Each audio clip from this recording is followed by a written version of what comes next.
Alors, Bonjour, bonjour. bonjour, je m'appelle Karima Meliani. Vous pouvez éteindre vos micros si vous voulez bien, ce sera plus confortable pour la séance, pour tout le monde.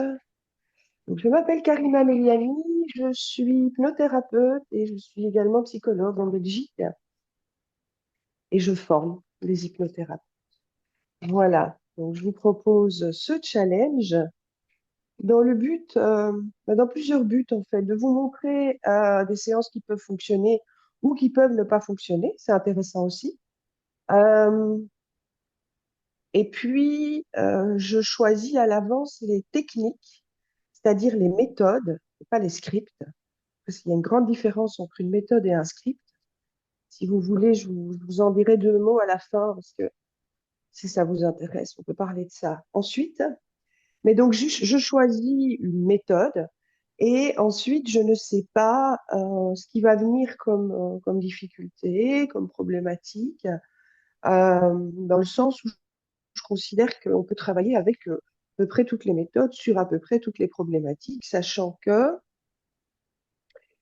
dans mon travail, en tout cas, il ne s'agit pas de se limiter à une séance d'hypnose, ni même à trois séances d'hypnose. Alors aujourd'hui, on va voir une méthode pour la douleur. Et là aussi, il existe une série de méthodes pour la douleur et je ne sais pas encore laquelle je vais choisir. Ce sera en fonction de ce que ma partenaire va m'amener aujourd'hui.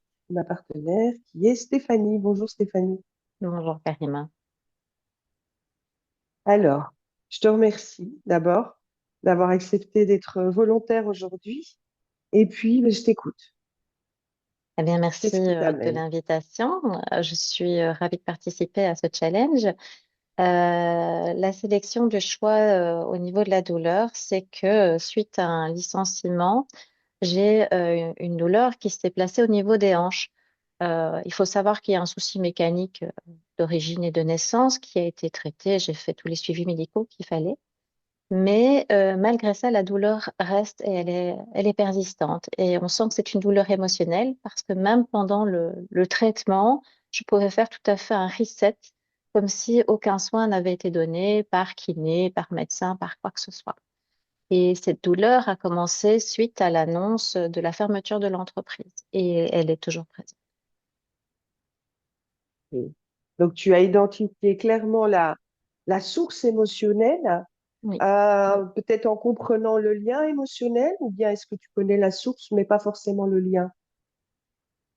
Je pense que ça s'est vraiment intensifié parce que il y a eu la fermeture d'entreprise. Moi, j'ai pas été dans les premiers licenciés, mais comme on a été repris, je ne pouvais plus évoluer dans mon travail.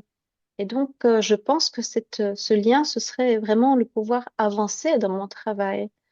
Et effectivement, comme il y a une blessure, enfin, une malformation de départ, voilà, j'ai creusé un petit peu dans ce sens-là.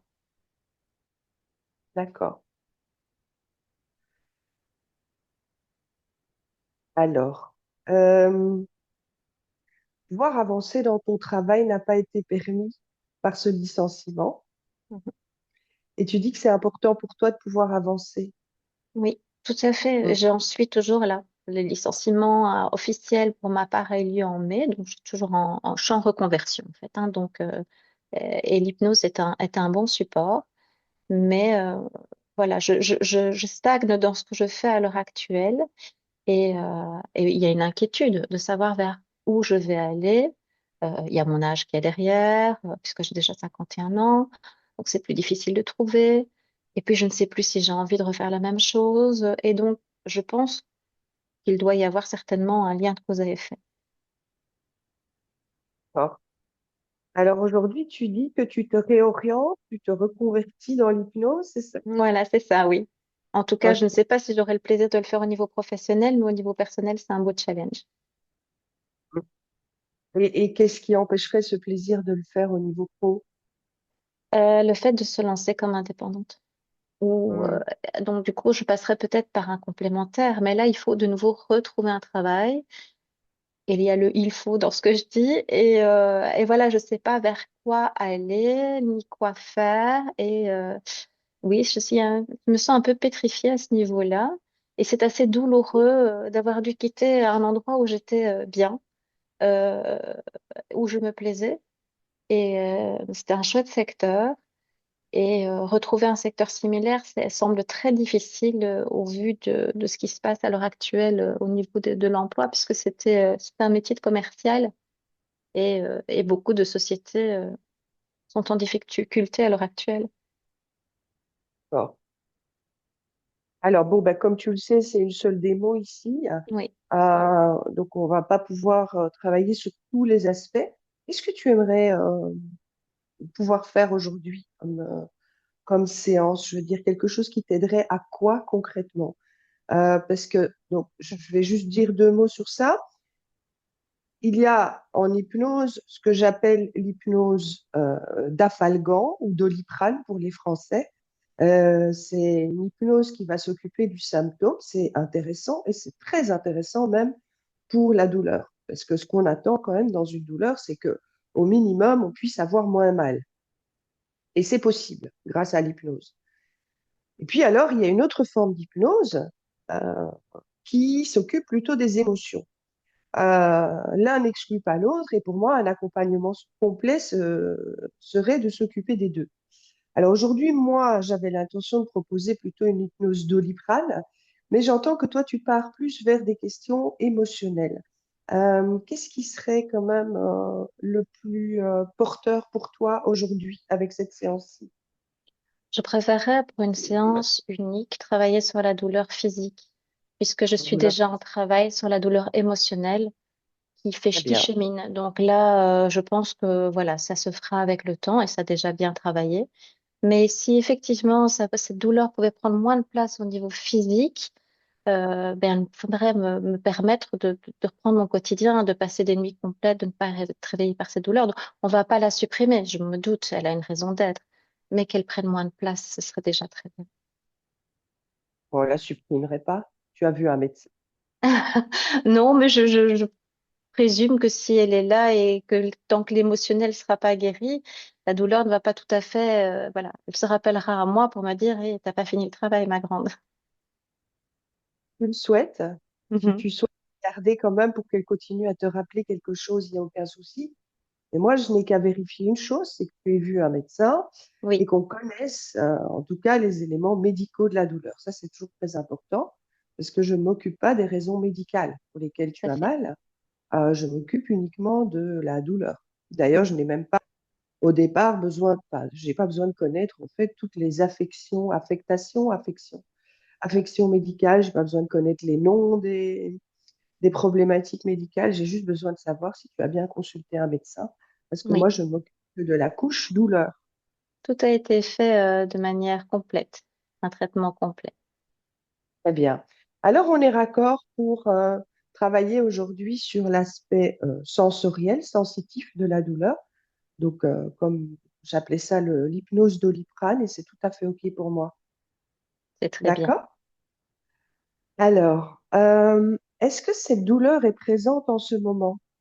Non, maman, voilà. Elle n'est D'accord. pas. C'est principe. Quand je suis assise, ça va. Mais si je me lève, la douleur va se mettre en marche automatiquement. Elle est présente quand tu es debout. Oui, debout ou même couchée la nuit, elle me réveille, oui. Coucher la nuit et quand tu es en mouvement, quand Aussi, tu marches aussi. aussi.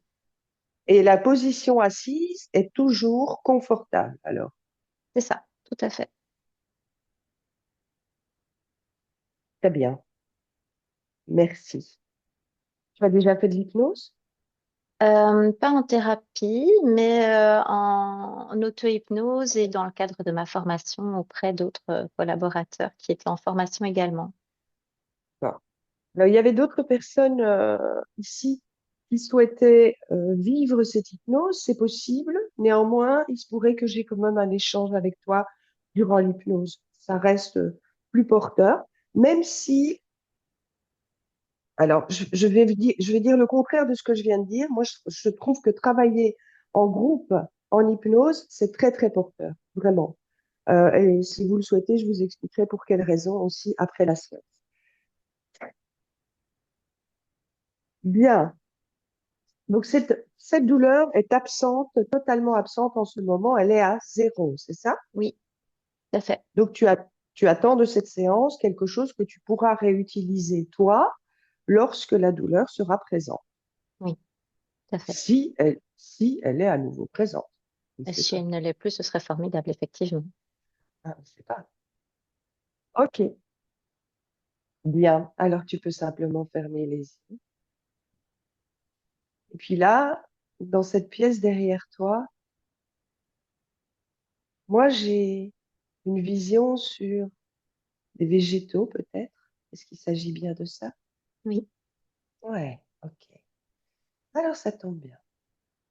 Tu peux simplement imaginer, te remémorer des images de ces végétaux derrière toi. Et puis simplement prendre quelques instants pour entrer à l'intérieur de toi.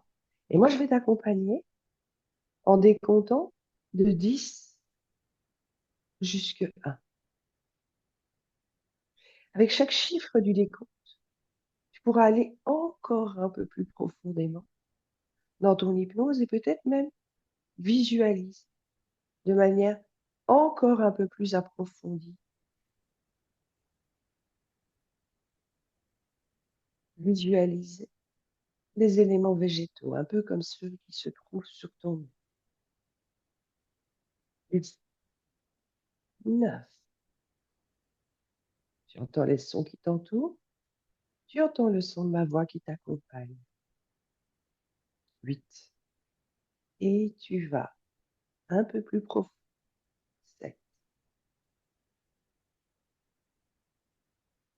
Encore un peu plus profond. Et peut-être les images, les souvenirs visuels de ces végétaux se modifient, s'altèrent, changent de couleur, de forme, de taille. 7, 6, 5. Encore plus profond. Tu peux déjà commencer à ressentir comme une lourdeur, à moins que ce ne soit une sensation de légèreté.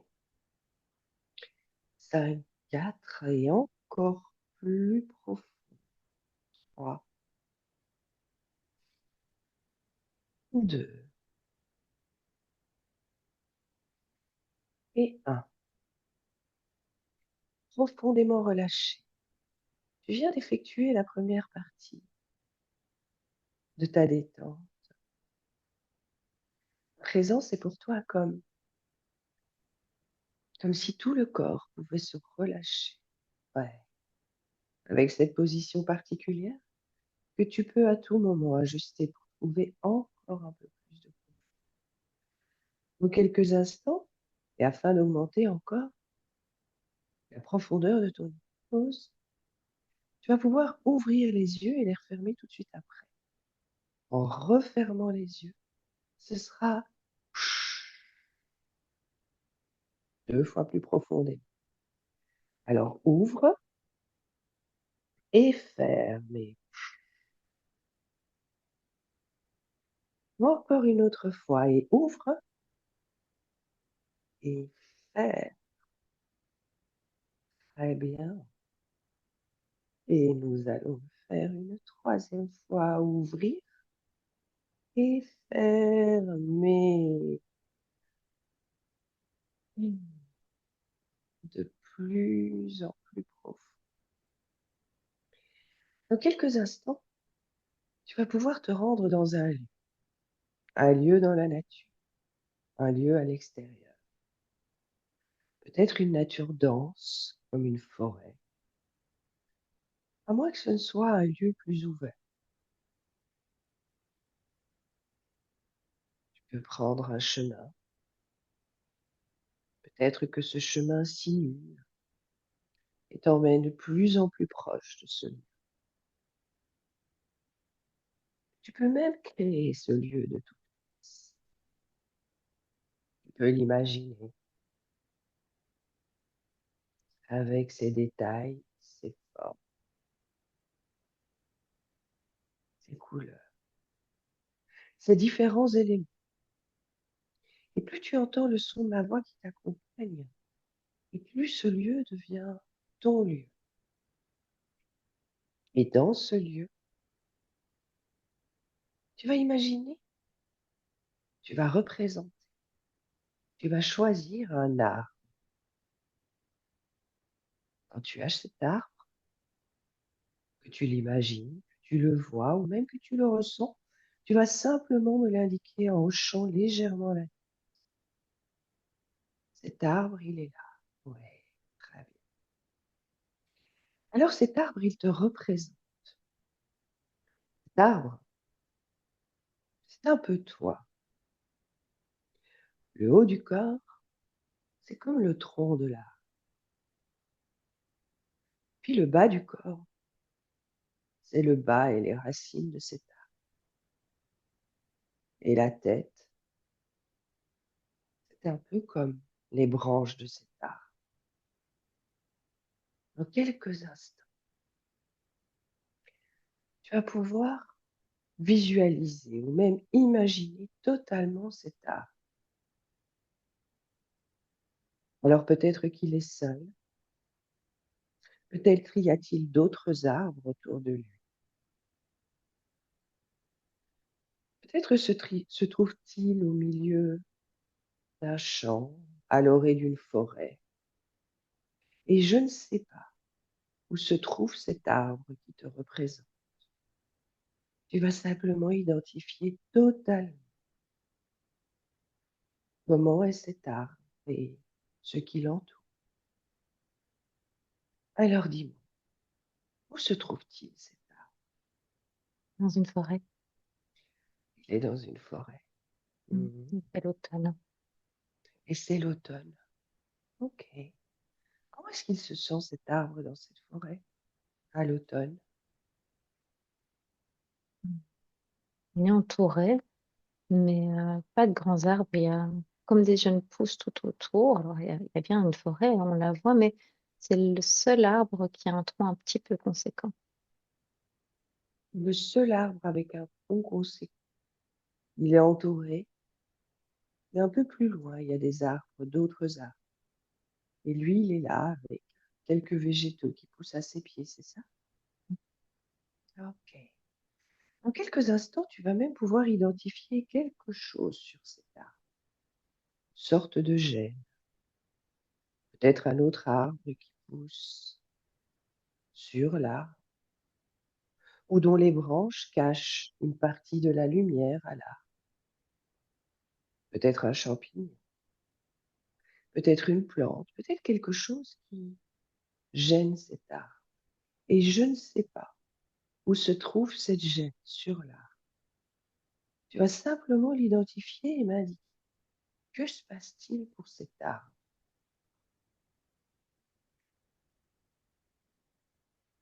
Il n'a pas assez de lumière. Il n'a pas assez de lumière. Il est vraiment au bord du chemin. Il est plus en avant que les autres. Il n'a pas assez de lumière. Et il n'est pas assez dans le sol, du coup, parce qu'il est trop près du chemin. Il est trop C'est près ça, un du chemin. chemin et c'est un chemin qui empêche qu'il soit bien enraciné dans le sol, c'est ça? Mm. Ok. Et qu'est-ce qui gêne? Qu'est-ce qui gêne cet enracinement pour l'arbre? Les cailloux, Il y a des cailloux. Où sont les cailloux? près des racines. Près des racines. C'est pas des gros Oh, cailloux, hein. C'est un peu du gravier. Mais il y en a comme des tellement. plein de petits graviers qui gênent l'enracinement de cet arbre. Y a-t-il une autre gêne pour cet arbre? Il manque de lumière. Il manque de lumière. À cause de ces cailloux, Non, il y a beaucoup d'arbres autour, très grands, mais ils prennent toute la lumière. Ils il y a sont pas tout d'autres près, arbres hein. Non, ils sont pas tout près. Mais ils prennent tellement de place. à cause de leurs branches, leurs couronnes, c'est ça? Ok. Qu'est-ce que tu veux faire pour cet arbre pour que les choses aillent mieux pour lui? Je voudrais l'écarter du chemin. L'écarter du chemin. Oui. Ok. Alors, je ne sais pas de quelle manière tu vas l'écarter du chemin. Peut-être simplement en bougeant les cailloux, en permettant que cette route, ce chemin, devienne lui-même de plus en plus végétalisé, que ces cailloux, tiens, peut-être sous l'effet de la pluie, du vent, puissent petit à petit laisser de la place à de la terre qui viendrait couvrir les abords de l'art et que les cailloux s'éloignent sous l'effet de la pluie. Est-il autre chose qui pourrait aider cet arbre à bien prendre sa place, à rester où il est et que ça devienne véritablement sa place? Dis-moi.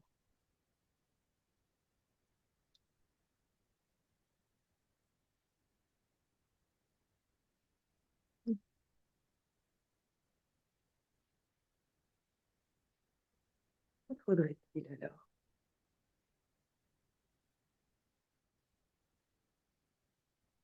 Besoin d'amour.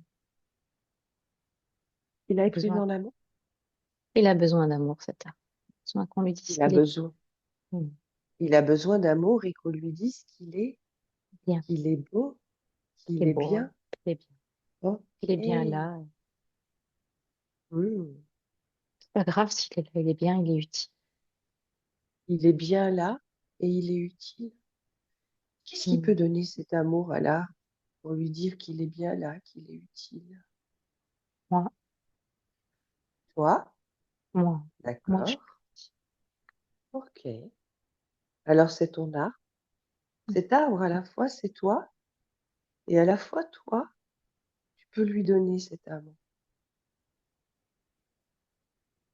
Peut-être en lui indiquant ton amour à travers des pensées d'amour. Peut-être aussi en venant le toucher, toucher son tronc. Peut-être même en continuant à l'aider à écarter ses cailloux pour retrouver un meilleur contact avec la terre, avec le sol. Et puis dis-moi, que se passe-t-il maintenant?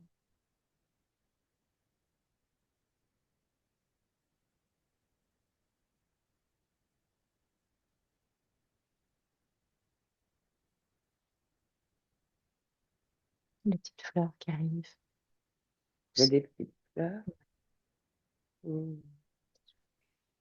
Il y a des petites fleurs qui se mettent à pousser dans la terre autour de l'arbre, c'est ça? Ok. Alors on va laisser ces petites fleurs continuer à pousser. Et toi, à indiquer tout ton amour à cet arbre. Et puis à continuer à le soigner avec amour. Continuer à dégager un petit peu tous les abords de la base du tronc pour permettre à ces fleurs de germer, de pousser encore. Continuer à enlever ces cailloux, juste à les éloigner. Un peu plus loin, ces cailloux, ils vont pouvoir abriter de la vie, de la mousse, peut-être des petits insectes qui vont continuer à contribuer à la vie de cet arbre. Quand ils étaient trop proches, ils empêchaient quelque chose. Mais à la bonne distance, ils permettent à l'arbre de laisser pousser ses fleurs autour de lui et de retrouver ainsi une connexion plus profonde avec la terre, et puis de s'enraciner de manière plus forte. Tiens d'ailleurs, en s'enracinant, il peut même continuer cet arbre à se voir encore de l'amour. Mais cette fois, peut-être l'amour de la terre, n'est-ce pas? L'énergie de la terre. L'énergie de la terre qui pénètre de plus en plus dans ses racines, qui les aide encore et encore à croître et à se développer dans toutes les directions, à devenir de plus en plus fortes, ces racines, de plus en plus solides. Et puis, quand les racines deviennent plus fortes et plus solides, quand l'arbre croît et s'agrandit vers le bas, eh bien, il se passe la même chose vers le haut, parce que la taille de la couronne est identique au volume des racines, n'est-ce pas? Et puis, ces racines qui continuent à se développer et à croître encore dans la terre, elles permettent que les branches, elles aussi, se mettent à se développer de plus en plus, de mieux en mieux, à filer, à pousser vers la lumière. Alors dis-moi, que se passe-t-il maintenant pour cet arbre? Il y a vraiment beaucoup plus de lumière. Il a beaucoup plus de lumière. Ouais. Ok, Vraiment, il prend beaucoup de place. d'accord. Il suffisait de déplacer quelques cailloux Mm. pour que la vie reprenne autour de cet arbre, qu'il puisse à nouveau profiter de cet aspect vivant de la terre, que la terre le nourrisse de toute sa vie, de toute son énergie, et qu'ainsi les branches, elles aussi, puissent à leur tour s'accroître, s'ouvrir, s'épanouir et se diriger de plus en plus vers la vie, recevoir cette lumière qui réchauffe, cette lumière qui ravive, cette lumière qui permet de sentir qu'il est à sa place et il peut prendre sa place. Alors vas-y, continue ce mouvement vers le bas, grâce à la terre, aux organismes vivants qui s'y trouvent et qui aident ce déploiement de l'art. Et plus le mouvement vers le bas se fait, et plus celui vers le haut s'ouvre encore et encore. Et dis-moi, que se passe-t-il maintenant? On a même changé de saison. C'est, La saison a changé, oui, printemps. on est au printemps. Oui, Hmm. C'est la saison où l'arbre reçoit la sève, n'est-ce pas? oui. Et peut encore se déployer. Comment il se sent à présent cet arbre? Bon, plus fort. C'est ça. Oui. Il y a encore, il est nourri et il peut continuer à se nourrir. C'est un mouvement permanent, celui du vivant et de l'art. Il donne vers les racines, il donne à la terre, et puis la terre lui rend sous forme de sève pour qu'il puisse croître et s'agrandir encore et prendre sa place. Y a-t-il encore quelque chose à faire pour cet arbre?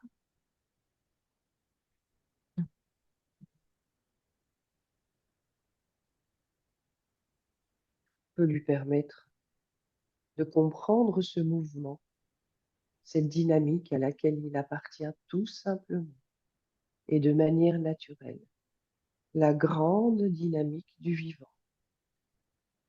Il intègre, il donne à la terre lui rend de manière modifiée et cela lui permet de se déployer de prendre sa place et de croître et de s'ouvrir encore et encore vers le haut. Est-ce que cet arbre peut comprendre ce mouvement?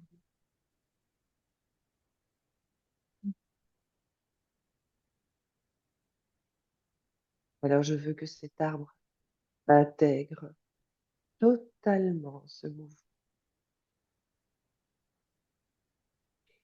Et puis que chaque fois que c'est nécessaire, qu'il y a une gêne physique ou encore un autre type de gêne, l'arbre n'est plus qu'à faire ce mouvement qui permet de le redresser, l'ouvrir, le faire se sentir droit, régulé, connecté à la terre et à la lumière. Est-ce que c'est possible pour toi? Très bien. Alors tu vas simplement revenir dans l'endroit où tu te trouves. Tu gardes cet arbre avec toi. Tu pourras retourner le voir et corriger tout ce qu'il y a à corriger, chaque fois qu'il est nécessaire de corriger, afin que cet arbre, comme tu viens de le faire, retrouve sa droiture, son aspect stable,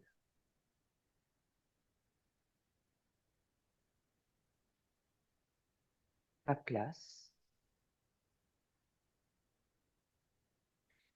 ainsi qu'un tronc et un aspect physique intact.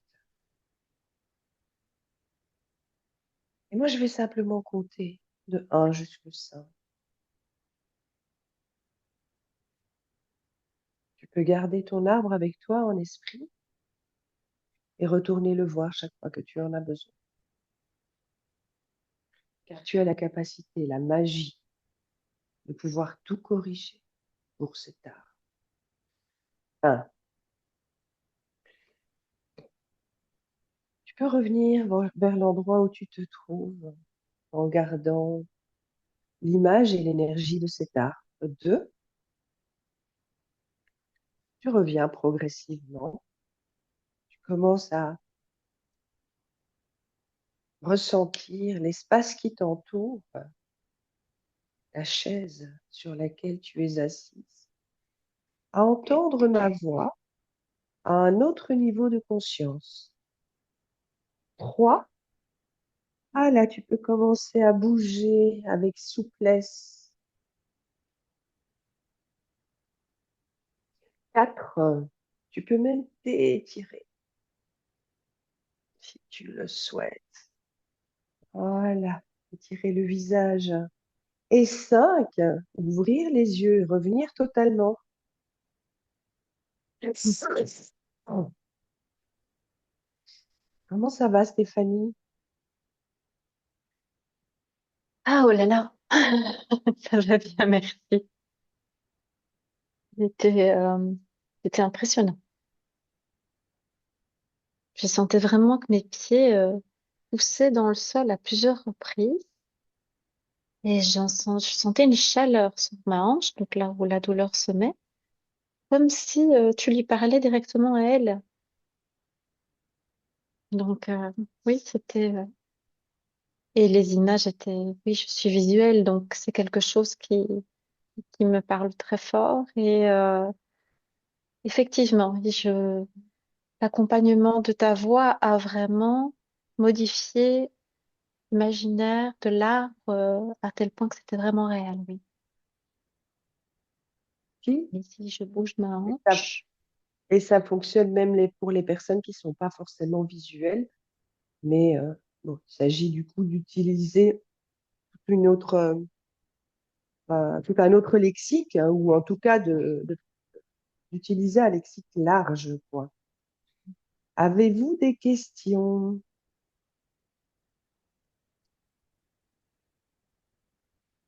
Tu n'as pas pu travailler directement sur la douleur puisqu'elle n'est pas présente.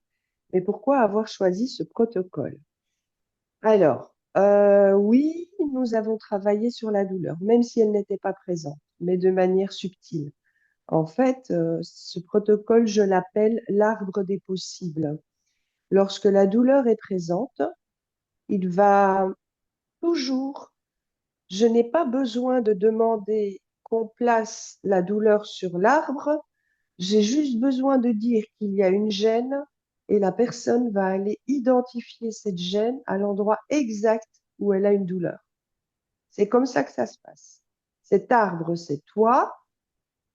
Quand je suis à côté de la personne physiquement et quand je ne travaille pas en groupe, je rajoute la suggestion que le haut de l'arbre, eh bien, c'est le haut de ton tronc, le bas de l'arbre et les racines, c'est tes jambes, et je peux même toucher un petit peu les jambes, évidemment si j'ai demandé l'autorisation de toucher, et le haut de l'arbre, enfin, la couronne de l'arbre, c'est ta tête et tes bras éventuellement. Et donc, oui, je vais continuer, je répondrai à ces questions plus techniques après. Donc, euh, et je dis simplement qu'il y a un arbre, c'est toi, et tu vas identifier une gêne sur cet arbre. La gêne se situe toujours en lien avec la douleur qui est présente, si elle est présente à ce moment-là. Pour Stéphanie, dont la douleur n'était pas présente à ce moment-ci, malgré tout, la gêne avait un lien avec la douleur dont elle m'a parlé tout à l'heure. C'est comme ça, c'est inconscient, ça se met tout seul. Ensuite, moi, mon travail, c'est de corriger cette gêne, de l'aider à corriger cette gêne. Je vais lui demander quelle est cette gêne et comment elle peut la corriger. Et puis, j'accompagne cette correction alors moi, j'aime bien le faire par les éléments naturels. Donc, il y a dans les éléments naturels, il y a le vent, il y a la neige. Je sais pas moi si si un arbre a trop chaud, on peut suggérer par exemple qu'est-ce qui pourrait refroidir l'arbre. Je vais plutôt poser la question et alors si la personne ne trouve pas, ben moi je vais l'aider en disant ben on pourrait imaginer par exemple qu'il se mette à neiger. OK? Et donc, je vais utiliser les éléments naturels pour corriger la gêne. Et donc, ici, effectivement, elle a pu corriger la gêne. Elle m'a dit qu'il y avait deux gênes. La première, c'est l'arbre qui ne peut pas s'enraciner.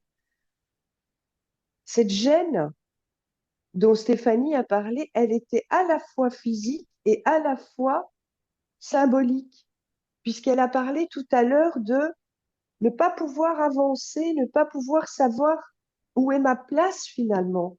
À 51 ans, je suis licenciée, où est ma place? Et donc ici, toutes les suggestions allaient dans les deux directions. C'est sa place et en même temps éliminer cette gêne physique. Voilà. Donc une place, donc il y avait une gêne au bas, dans le bas, les cailloux. Bon, ben donc moi je propose qu'on déplace les cailloux, que les cailloux roulent avec la pluie, par exemple. Ça lui convenait pas. Elle a corrigé. Elle m'a dit qu'il y avait des petites fleurs qui poussaient au pied de l'arbre et c'est OK en fait. Elle n'est pas obligée de prendre ma suggestion. Mes suggestions, elles ouvrent le champ des possibles. C'est juste que s'il y a quelque chose qui gêne, tu es capable, l'arbre, il est capable de le corriger avec l'aide de la terre, de la pluie, du vent, de la lumière, du ciel, des feuilles qui poussent vers la lumière, etc. Et si je veux que les feuilles poussent vers la lumière, bah forcément, les, les racines doivent pousser aussi dans le sol. Et ça, de toute manière, elle en avait parlé. L'arbre n'était pas suffisamment ancré. Et donc, il y avait cette nécessité d'aller faire pousser des racines solides dans la terre pour bien ancrer l'arbre. Et puis après, je suggère que si les racines prennent du volume, eh bien, la couronne prend du volume également. Et c'est vrai d'ailleurs, hein. Si on connaît un tout petit peu les arbres, on sait que le volume des racines est identique au volume de la couronne. Elle aurait pu faire déplacer l'arbre, elle aurait pu, et j'ai essayé que ce ne soit pas le cas. Parce qu'un arbre qui se déplace, bon, déjà, ça reste un petit peu tiré par les cheveux comme scénario. Et deuxièmement, ben, c'est comme si en fait c'est elle qui devait bouger alors qu'en fait on peut bouger les éléments autour d'elle. Si elle avait insisté, donc au départ elle m'a dit il faudrait le déplacer dans un endroit plus ouvert, quelque chose comme ça. J'ai voulu plutôt contourner cette suggestion-là qu'elle m'a faite en disant, mais on va essayer plutôt de l'installer là où il est et de faire en sorte que ce soit l'environnement qui lui convienne, mais pas lui qui doive changer d'environnement. Mais si elle avait insisté et qu'on doit déplacer l'arbre, je vais lui demander comment est-ce qu'on déplace cet arbre. Alors, si elle n'a pas d'idée, ben, c'est moi qui viens avec quelques idées. On pourrait, par exemple, aller bien creuser, le déterrer, l'emmener dans un tracteur, aller le mettre dans un autre endroit, par exemple. Je vais lui proposer des suggestions dans la direction où elle veut aller. J'ai préféré ne pas la laisser déplacer l'arbre. Mais c'est un choix. Juste parce que pour moi, je trouvais ça plus intéressant qu'elle reste et que ce soit l'environnement qui change.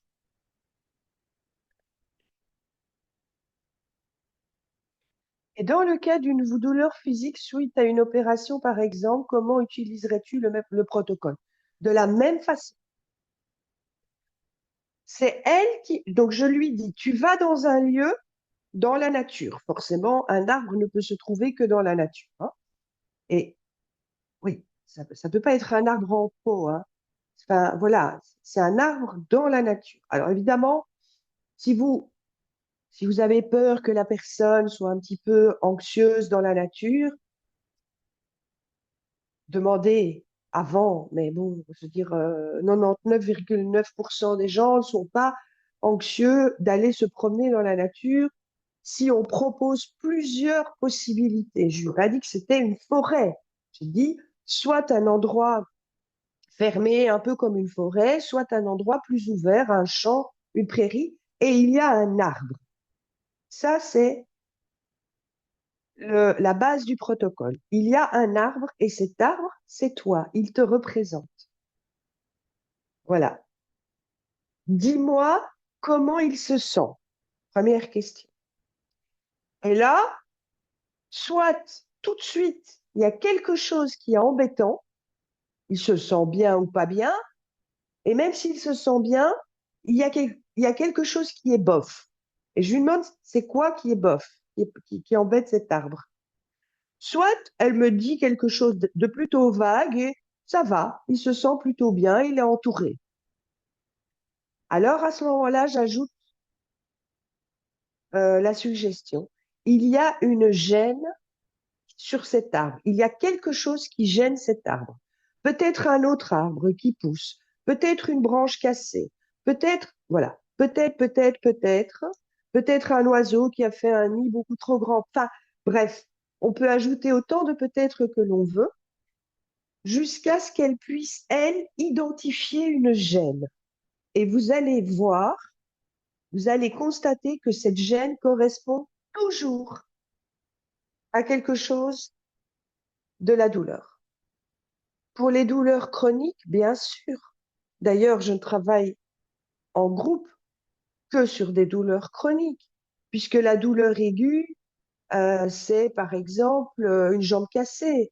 Donc les gens, ils viennent pas dans un groupe parce qu'ils vont se casser la jambe. La douleur aiguë, c'est une jambe cassée au moment où elle se casse. Donc on est toujours sur la douleur chronique. Enfin, la plupart du temps. Maintenant, parfois, il y a des personnes que vous allez accompagner parce que ils ont peur des soins médicaux et donc c'est pas une douleur chronique, c'est une préparation aux soins. Euh, mais on travaille finalement relativement peu en préparation pour la douleur aiguë. Mais tout ce qui est travail sur la douleur chronique est aussi une préparation pour la douleur aiguë. Parce qu'en fait, le but d'un accompagnement en douleur, c'est de très vite apprendre aux gens à devenir autonomes, donc à utiliser l'auto-hypnose. Soit vous leur enregistrez les séances, soit vous leur enregistrez les séances, soit vous leur ajoutez à la fin de la séance une suggestion simple qui dit, tu retournes simplement voir ton arbre. En fait, ici, avec Stéphanie, l'idée, c'est qu'elle ferme les yeux, elle décompte et elle va voir son arbre. Point, quoi. C'est pas plus compliqué que ça, en fait, l'auto-hypnose, hein. D'accord? Surtout qu'elle entre bien en hypnose.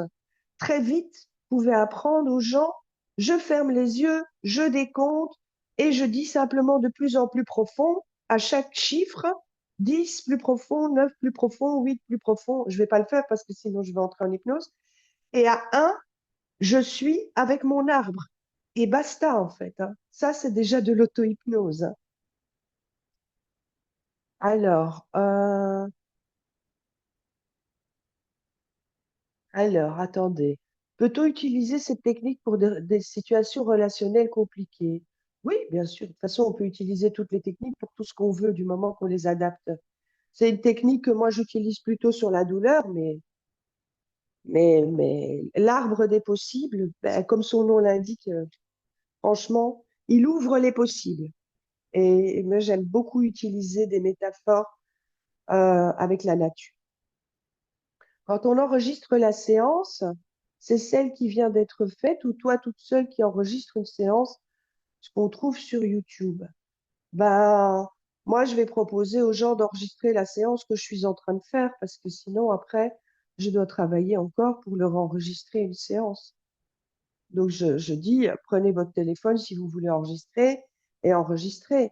Dans les groupes, vous savez, par exemple, on ne fait pas parler les gens. On propose juste suffisamment de suggestions et des peut-être que ci, peut-être que là, peut-être que ça, qui fait que du coup, la séance peut convenir à tout le monde. On s'enregistre nous-mêmes et on l'envoie dans le groupe WhatsApp des patients, quoi.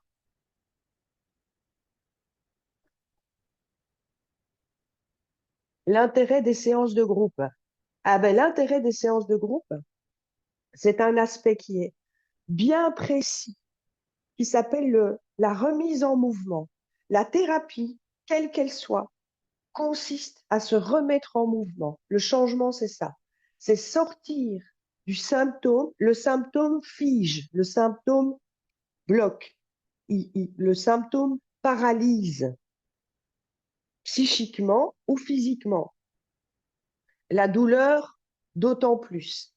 Se remettre en mouvement nécessite de accepter, de s'engager et de faire les exercices que l'on demande de faire.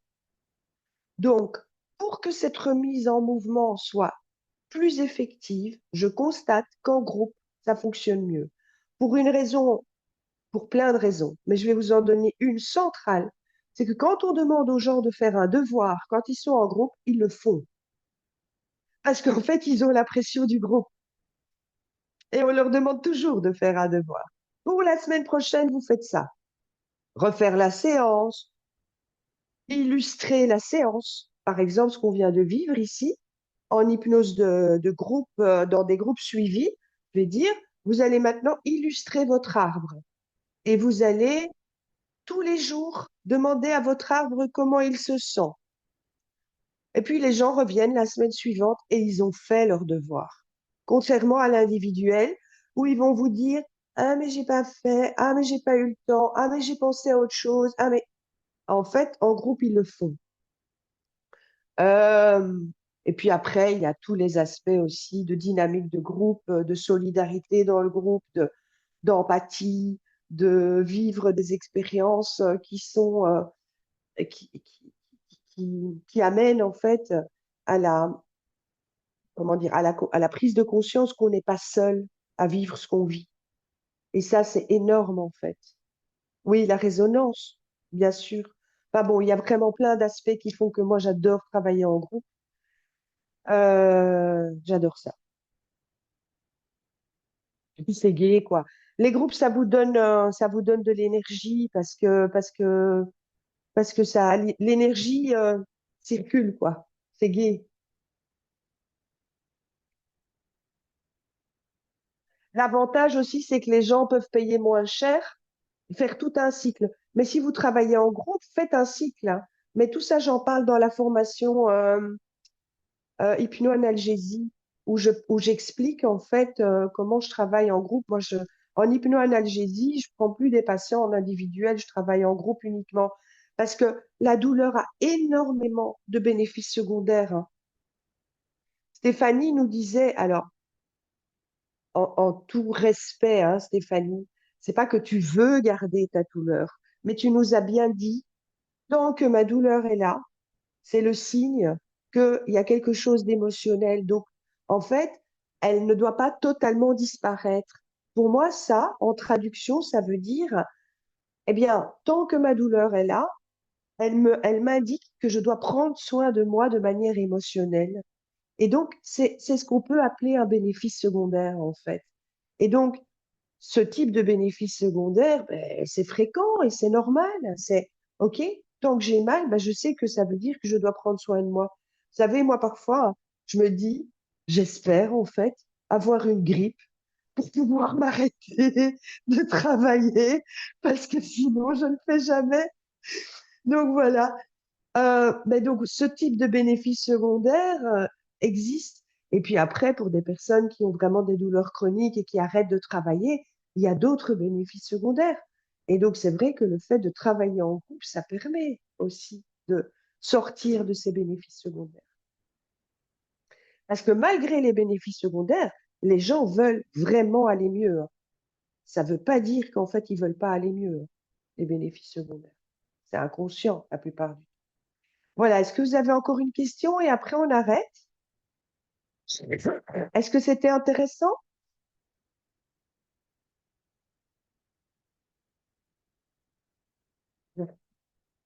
Merci à tout le monde aussi. Eh bien, à demain. Merci, Karima. Merci. Avec plaisir. Au Merci beaucoup, revoir. Karina. Merci beaucoup. Au Au revoir. Au revoir. revoir. Merci. Au revoir.